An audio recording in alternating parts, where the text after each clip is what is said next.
हमें सपोर्ट करने के लिए क्लिक कीजिए सब्सक्राइब बटन और साथ ही क्लिक कीजिए बेल बटन आइकन को।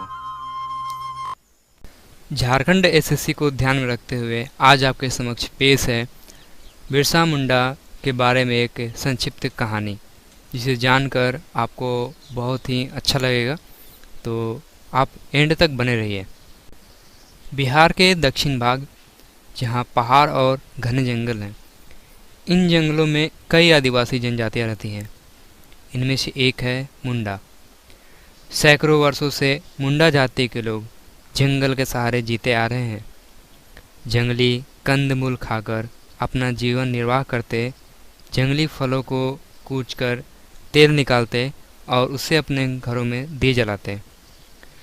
मुंडा परिवार मोटा अनाज या घास के दाने उबालकर घाटों खाते थे। 5-10 रुपए के लिए जमींदारों और साहूकारों के पास बेगार करनी पड़ती थी। लोग खेती बाड़ी भी करते, लेकिन अधिकांश लोग दूसरों के खेतों में मजदूरी करके उनके पशु चरा के अपना पेट पालते थे। अब से कुछ 100 वर्ष पहले उनकी दशा बहुत ही खराब थी। ऐसे ही समय में 15 नवंबर सन 1875 में चालकाद उलिहातू नामक जगह पर एक निर्धन परिवार में एक शिशु का जन्म हुआ।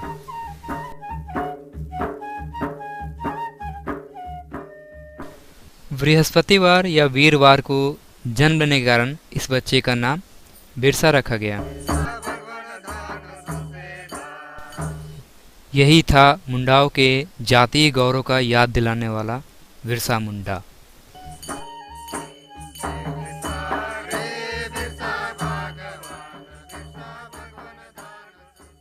बिरसा, अरे ओ बिरसा, कहाँ है रे तू? क्या है माँ, मैं इधर हूँ। तू फिर अकेला जंगल गया था?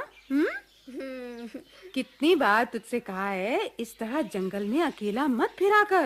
अरे कहीं कोई सांप बिच्छू काट ले या बाघ भालू उठाकर ले जाएगा तो? तू घबरा मत माँ, मुझे कुछ नहीं होगा। ये जंगल है ना, ये मेरा दोस्त है। इसके सब जानवर मेरे भाई बहन हैं। ये मुझसे बातें करते हैं। लो और सुनो इस लड़के की बातें। क्यों रे, तू सारी दुनिया से निराला है क्या? आज तक तो कभी नहीं सुना कि जंगल और जंगली जानवर किसी से बातें करते हैं। सुनोगी कैसे? ये किसी और से थोड़ी ही बातें करते हैं। हाँ हाँ, तू तो कोई खास पुरुष है। सिंह बोंगा का अवतार है ना, जो जंगल तुझसे बातें करेगा। अच्छा, तो फिर ये बताओ कि जंगल में सबसे अच्छे कंदमूल और फल कहाँ हैं? इसका पता सबसे पहले मुझे क्यों चल जाता है? मुझे क्या पता। जंगल में जाते ही अच्छे अच्छे खरहे और तीतर मुझे कैसे मिल जाते हैं? पोखर में कांटा डालते ही मछलियाँ कैसे फंस जाती हैं? क्यों मेरी ही बंसी की तान सबसे मीठी होती है? अच्छा, रहने दे, ज्यादा बातें ना बना। चल घर जा, घाटो रांध कर रखाई हूँ, खा लेना। मैं जरा पानी लेने जा रही हूँ। आज फिर घाटो ही बना है, भात नहीं। भात क्या हमारे नसीब में है बेटा? दोनों जून अगर नमक के साथ घाटो ही खाने को मिल जाए तो बड़े भाग समझो। सब दिन ऐसा नहीं रहेगा माँ, तुम देख लेना। अच्छा, मैं कहता हूँ मेरी बात गांठ बांध लो। एक दिन सब मुंडा दोनों जून भर पेट भात खाएंगे। सबके घर थैला भर नमक और डिब्बा भर तेल रहेगा। कोई भूखा नहीं सोएगा। ये जंगल, ये धरती सबको पेट भर खाना देगी।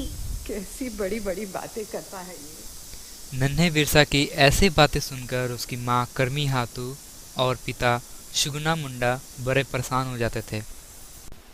बिरसा दूसरे मुंडा बच्चों जैसा क्यों नहीं, क्यों इतनी बड़ी बड़ी बातें करता है? यह सुनकर डर लगने लगता है उनको।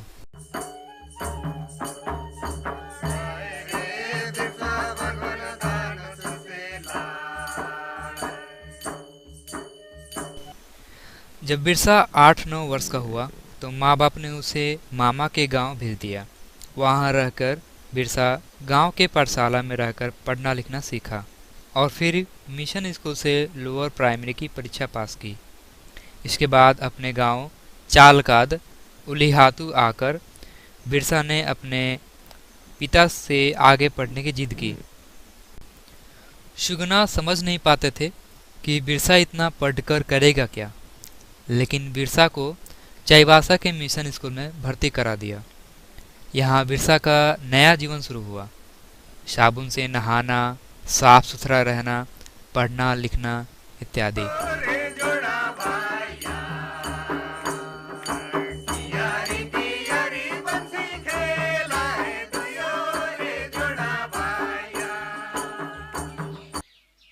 बिरसा, ए बिरसा। क्या है डेविड? उधर देख, वो जो फाटक पर बूढ़ा खड़ा है ना, वो तुझे बुला रहा है। मुझे? हाँ। पर वो है कौन? मैं तो उसे जानता तक नहीं। लेकिन वो तो तुझे जानता है। कहने लगा वो बिरसा मुंडा है ना, चाल काद के सुगाना मुंडा का बेटा। मैंने कहा हाँ, तो कहने लगा उसे जरा मेरे पास भेज दो बेटा। जाना, एक बार मिला। मैं? हाँ, क्या पता चाल काद से तेरे आबा का कोई संदेशा लाया हो। अच्छा, जाता हूँ। हाँ।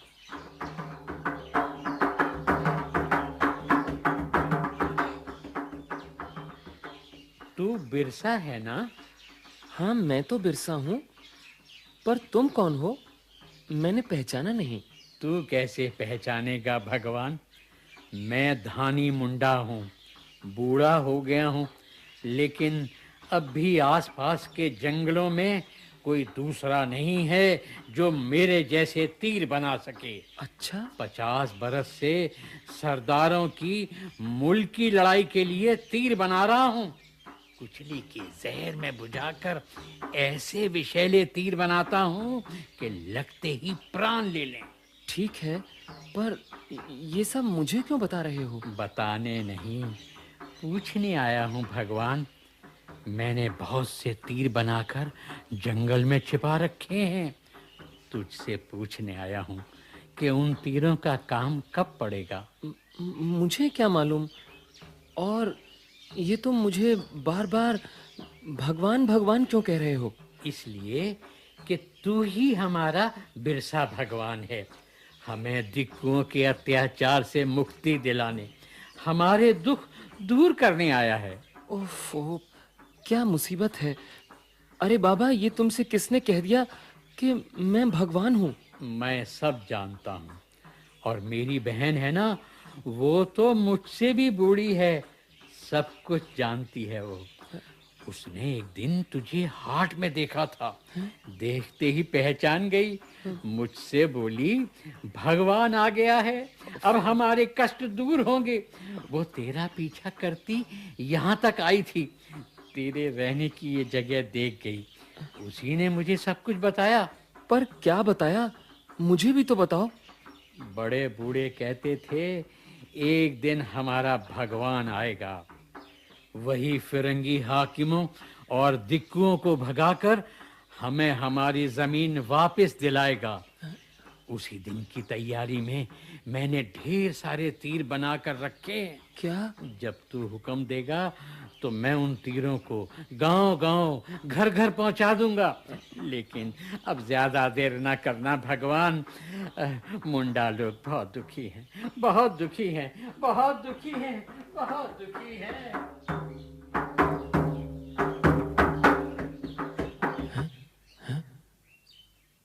अजीब आदमी था। क्या नाम बता रहा था? हाँ, धानी मुंडा। मुझे भगवान समझता है। बिरसा भगवान कहता है मैं मुंडाओं को उनकी जमीन वापस दिलवाऊंगा। मगर अंग्रेज हाकिम, पुलिस दारोगा, जमींदार, साहूकार, इन सब के होते भला मैं क्या कर सकता हूँ? लेकिन बूढ़े धानी की बातों ने बिरसा को सोचने पर मजबूर कर दिया था। बिरसा ने ईसाई धर्म के साथ साथ हिंदू धर्म को भी बहुत निकट से देखा था। मुंडाओं में व्याप्त अशिक्षा और अंधविश्वासों से भी उसका परिचय था। उसने जान लिया था कि मुंडाओं के खोए हुए आत्मसम्मान को लौटाने के लिए उन्हें कुरीतियों से मुक्त करना तथा किसी दृढ़ शक्ति के प्रति अटूट विश्वास दिलाना होगा। सब कुछ सोच समझकर बिरसा ने स्वयं को धरती का आबा यानी कि पिता बिरसा भगवान घोषित कर दिया, या यूं कहे तो खुद को सिंह बोगा का दूत यानी पैगंबर का दूत भी घोषित किया था।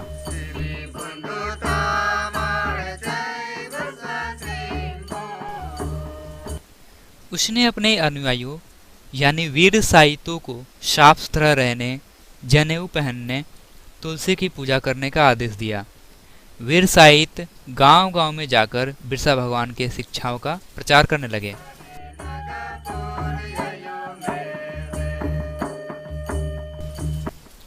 सामान्य सफाई और सावधानी बरतकर बिरसा ने हैजा और चेचक जैसे असाध्य रोगों को फैलने से बचा लिया। बस फिर क्या था, उसके बाद भगवान होने की बात दूर दूर तक फैलने लगी। हजारों मुंडा उसके दर्शन करने, उसके उपदेश सुनने के लिए चालकाद आने लगे।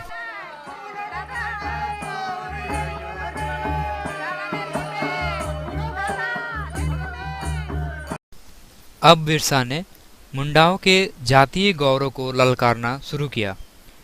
उसके कहने से मुंडाओं ने लगान देना बंद कर दिया, जमींदारों के लिए मुफ्त में काम करना छोड़ दिया। उसकी बातों से जमींदार और अंग्रेज हाकिम तिलमिला उठे।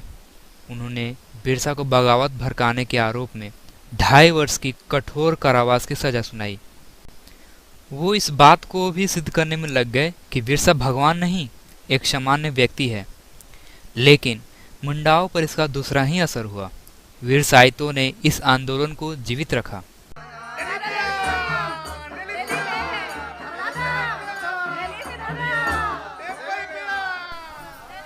कठिन अकाल के दिनों में भूखे रहकर भी उन्होंने न तो लगान दिया न ही बेगारी की। सजा पूरी होने पर जब बिरसा घर लौटा तो झुंड के झुंड मुंडा चालकाद में जमा होने लगे।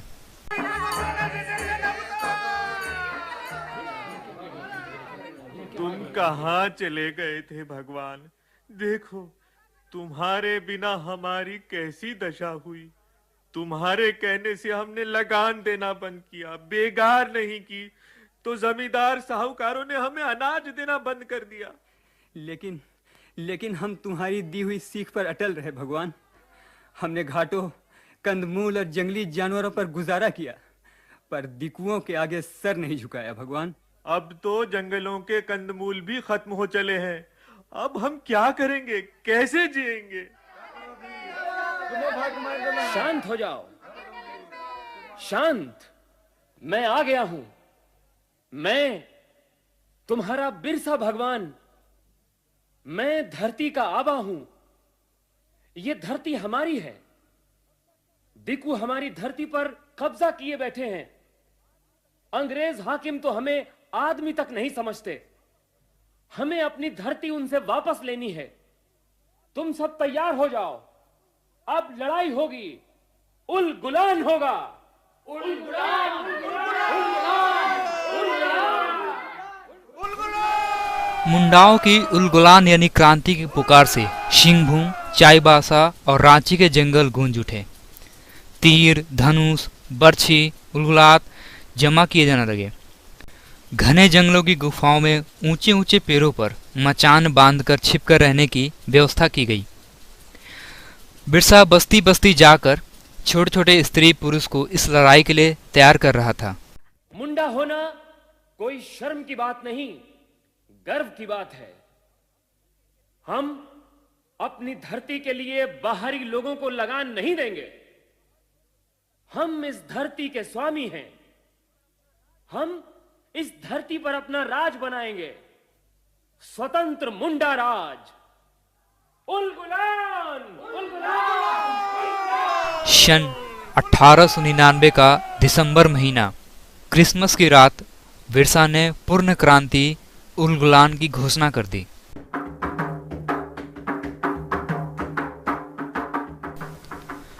बाहरी लोग चुन चुन कर मारे जाने लगे। न जाने कहां से मुंडाओं की टोली आती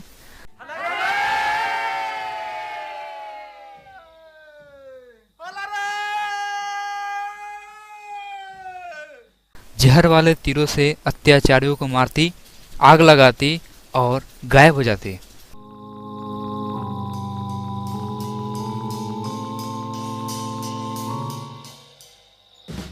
पुलिस और मिलिट्री के अधिकारी जंगल छान रहे थे, पर मुंडाओं का कहीं पता नहीं चलता था। गांव के गांव खाली पड़े थे।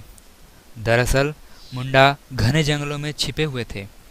घास के दाने और जंगली कंदमूल खाकर उल गुलान को जीवित बनाए हुए थे। सरकार ने बिरसा और साथियों को पकड़वाने के लिए भारी इनाम की घोषणा की, लेकिन रुपयों की लालच में भला कोई भगवान के साथ गद्दारी कैसे कर सकता था। एक दिन असावधानी बस चूक हो गई। एक मुंडा स्त्री ने भात पकाने के लिए आग जला ली। धुआं देखते ही पुलिस ने तत्काल बिरसा और उसके साथियों को गिरफ्तार कर लिया। बिरसा को सबसे अलग एक छोटी सी कोठरी में रखा गया। उसके कमर पैरों में लोहे की भारी सिकड़ डाल दी गई। कुछ समय पश्चात रांची जेल में 9 जून 1900 को कथित हैजा रोग से रहस्यमय ढंग से मृत्यु हो गई। तो ये थी बिरसा मुंडा के बारे में एक संक्षिप्त कहानी। आशा करता हूँ आपको इसमें बहुत सारे ऐसे पॉइंट मालूम चले होंगे जो आपको एग्जाम में बहुत ही फ़ायदेमंद है। इस कहानी को अगर हम संक्षेप में देखें तो हमें ये जो प्राप्त होती है डाटा, मैंने इस तरह से कुछ नोट किया है। आप भी हो सके तो कॉपी पेन जरूर नोट कर लें, ताकि आपको पूरा कहानी बार बार देखना ना पड़े, सुनना ना पड़े। बस एक नज़र में आपका पूरा मुंडा का जो कहानी है, बिरसा मुंडा, उनका पूरा कहानी याद आ जाए और एग्ज़ाम में भी आपका तुरंत तैयार हो जाए। छोटा सा ये देखिए कैसे मैंने बनाया है। पहला कि ये मुंडा जनजाति हैं और जगह का नाम है ओलिहातू चालकाद। मैंने कहानी में ये जगह का नाम लिया है। पिता जो थे उनका नाम सुगना मुंडा और माता जो थी वो कर्मी हाथू। आगे बढ़ते हैं तो इनका जन्म जो है 15 नवंबर 1875 को हुआ था, जिनका नाम पड़ा बिरसा मुंडा। कभी कभी एग्जाम में पूछ देता है इनका भाई कोमता मुंडा है। इनके भाई का नाम कोमता मुंडा था, जो कि कहानी में नहीं है, फिर मैं बता रहा हूँ अलग से। इनके मतलब कि जीवन के 2 पहलू इनके थे। एक जो है प्रारंभिक काल में और दूसरा आप देख सकते हैं यहाँ पे मैंने 1895 में बताया है। प्रारंभिक काल जो है 1886 से लेकर के 1894 माना जाता है। इस काल में उन्होंने अंग्रेज और जमींदारों से मुक्ति हेतु आंदोलन किया था और जगह जो था वो चाईबासा था। और 1895 में उन्होंने जो अपने आप को सिंगबोगा दूत घोषित किया था। ये उस समय की घटना 1895 की। इसी समय उन्होंने पंथ वेबसाइट की शुरुआत की थी। 1895 में सिंगबोगा का दूत, और भी मैंने बताया था कि धरती आबा, भगवान बिरसा मुंडा, इस तरह से अपने आप को उन्होंने घोषित किया था। ऐसा माहौल, ऐसा ज़रूरत हो गया था उनको कि लोगों को एक दृढ़ शक्ति की ओर ले जाना पड़ेगा ताकि लोग जागृत हो सकें। अगर अपने आप को भगवान घोषित नहीं करते तो लोग उनकी बातों को नहीं सुनते। तो लोगों को जागृत करने के लिए ऐसा उन्होंने ठोस कदम उठाया। अपने आप को सिंगबोगा का दूत और अपने आप को भगवान घोषित किया और उन्होंने ऐसे कर्म किया कि उन्हें खुद भगवान भी बना दिया और आज लोग उन्हें भगवान बिरसा मुंडा कहकर जानते हैं। इनकी मृत्यु रांची जेल में 9 जून 1900 कथित हैजा रोग से रहस्यमय ढंग से हो गई।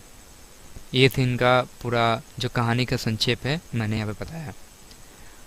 चलिए हम लोग नेक्स्ट वीडियो में मिलते हैं दोस्त। आपको अगर अच्छा लगा है मेरी ये कोशिश तो अपनी जो सपोर्ट है कमेंट के द्वारा या फिर लाइक के द्वारा जाहिर जरूर कर दें। Okay friend.